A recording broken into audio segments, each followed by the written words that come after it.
Hello সবাইকে, তোমরা তো আগের ব্লগে দেখলে আমি স্নান করতে গেলাম বাথরুমে। আর এই দেখো স্নান করে বেরিয়ে কিন্তু একদম পুরো শাড়ি পরে রেডি হয়ে গেছি, যেহেতু পাগলা বাবায় যাব মন্দিরে পুজো দিতে। আর এই যে শাড়িটা দেখছো, এই শাড়িটা হচ্ছে শাশুড়ি মায়ের। এর আগের সপ্তাহে আগে বলেছিলাম সবুজ কালারের শাড়ি পরবো, তার জন্য কিন্তু আমাকে আজকে এই শাড়িটা বার করে দিয়েছে, দিয়ে বললো এটা পরে যা। তো আমি বললাম আজকে বৃষ্টি পড়ছে, এত ভালো শাড়ি পরে যাবো? তো বললো হ্যাঁ কোনো অসুবিধা নেই, পরে যা। তো আমি পরে নিলাম, পরে নিয়ে তারপরে নিচে চলে আসলাম। আর ঘরের পুজোটা কিন্তু আজকে আমি করিনি, শাশুড়ি মাকে বলেছি তুমি করে নাও। যেহেতু শাশুড়ি মা পুজোটা করেছে তাহলে আমার অনেকটাই ধরো তাড়াহুড়া করে যেতে পারবো। আমি দেখছি মেঘ হয়ে যাচ্ছে, আবার যদি আমি ঘরে পুজো করি তাহলে অনেকটাই লেট হয়ে যাবে, হয়তো যেতে যেতে যেতে আরও বৃষ্টি চলে আসবে, হয়তো আমি যেতেই পারবো না, এরকম অনেক ভাবনা চিন্তা করলাম। সেজন্যই কিন্তু শাশুড়ি মাকে বললাম তুমি পুজো দিয়ে নাও। আর আমি যেহেতু সংসারে কাজও করছিলাম, সেই টাইমে রান্নাবান্না করছিলাম, সেজন্য একা সামলানো সম্ভব হচ্ছিল না। আর যাই হোক, তারপরে কিন্তু আমি যখন আসলাম তখন কিন্তু পিটপিট করে বৃষ্টি পড়ছিল। আর আমি বলছিলাম মহাদেব পুজোটা যেন আমি দিতে পারি। আর যে এন্ডেতে বৃষ্টি হলে পুরো ভিজে পুরো স্নান হয়ে যায়, যেহেতু ওপরটা পুরোটাই ফাঁকা, সেজন্য কিন্তু পুরো ভিজে যায়। আর যাই হোক, এই দেখো আমি কিন্তু চলে এসেছি মন্দিরে। আজকে খুব একটা ভিড় ছিল না, ফাঁকাই ছিল। তোমাদেরকে তো দেখালামই, খুব যে ফাঁকা ছিল তাও না, আর ভিড় ছিল তাও না, অতিরিক্ত ভিড়টা নেই। আর দেখতেই পাচ্ছ তোমরা আমি ভালোভাবে পুজোটা দিতে পারছি।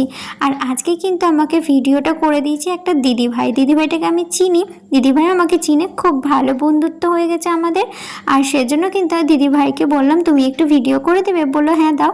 যেহেতু ওর পুজো দেওয়া কমপ্লিট হয়ে গিয়েছিল, আর আমি যখন যাই তখন কিন্তু ও মানে পুজো দিয়ে নামছিল, তো দাঁড়িয়েই ছিল, তার জন্যই বললাম আমি তুমি তাহলে আমাকে একটু ভিডিও করে দেবে, বললো হ্যাঁ দাও।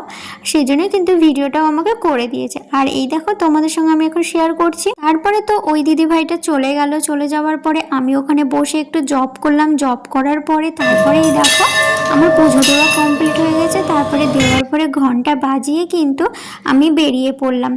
বেরিয়ে যখন পড়ি তখন তো দেখছি রোদ উঠে গেল, যাওয়ার সময়তে টিপ টিপ করে বৃষ্টি, আর যখন আমি বাড়ি যাচ্ছি তখন দেখো রোদ, কি রোদ।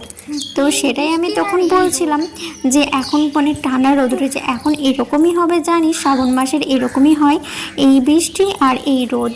তো মানে এত রোদ লাগছিল আর প্রচণ্ড আমার গরম লাগছিল, মানে আর ভালো লাগছিল, মানে অতিরিক্ত গরম লাগছিল। যেহেতু একভাবে আমি সমস্ত কাজকর্ম কমপ্লিট করে স্নান করে তারপরে আমি ধরো পুজো দিতে চলেছি, ওর জন্য অতিরিক্ত গরম লাগছিল আর অস্বস্তি বোধ করছিল। আর সেজন্য বাড়িতে এসে কিন্তু এই দেখো আমি শরবত করে নিয়েছি আগে, লেবু দিয়ে নুন দিয়ে আর সামান্য একটু চিনি দিয়ে ও ঠান্ডা জল দিয়ে শরবত করে উপরে নিয়ে চলে এসেছি, সেটাই কিন্তু বসে বসে খাচ্ছিলাম। আর কি যে শান্তি লাগছিল কি বলবো, আর অতিরিক্ত গরম লাগছিল। তো তার জন্য চুলটা যেহেতু ভেজা, আর আমি ভেজা চুল বেঁধে রাখলে মাথা যন্ত্রণা করে, সেজন্য আমি চুলটাও আমি বাঁধতে পারছিলাম না। আর যাই হোক, এই দেখো আমি কিন্তু একবারে কিন্তু খিচুড়িও নিয়ে চলে এসেছি, একটু রেস্ট নিয়ে তারপরে খিচুড়িটা খাবো বলে রেখে দিয়েছি। খিচুড়ির সঙ্গে ওটা বড়া ভাজা ছিল, আর কিছু না, আর কিছু নিয়েও আসেনি, যেহেতু সবজি দিয়ে করেছি খিচুড়িটা, তো বেশ ভালোই লাগে ওইভাবে খেতে। আর আতপ চালের খিচুড়ি খেতে আমার খুব বেশ ভালো লাগে।